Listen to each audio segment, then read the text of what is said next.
Samantala, balikan po natin ang ulat naman kaugnay sa engkwentro sa Bulacan. Patay po matapos makipagbarilan sa mga pulis ang isa sa mga umano'y high-profile drug pusher sa lalawigan. May ulat on the spot si Cedric Castillo. Cedric?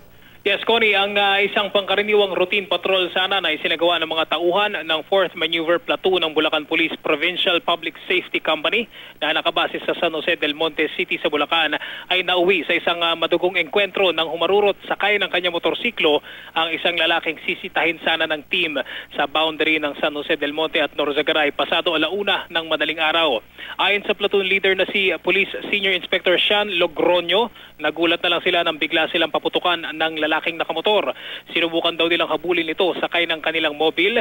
Makalampas ang tinatayang 500 metro, makakalayo na raw sana ang sospek kung hindi dahil sa lubak ng kalsada.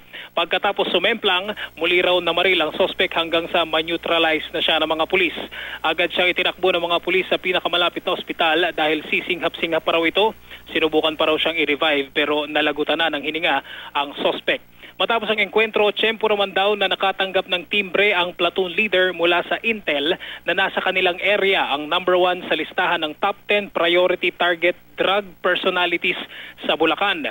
Nang makita ang profile na galing sa Intel ng number 1 na target, dito na napag-alaman na ang high-profile suspect pala ang nakaengkwentro ng tropa. Kinilalang suspect na si Francisco Yumul, aka Not Not, na recover sa kanya at sa compartment ng kanyang motor ang hindi bababa sa 30 sachet ng shabu. Yan muna ang pinakahuling balita mula sa Bulacan. Balik muna sa iyo, Connie.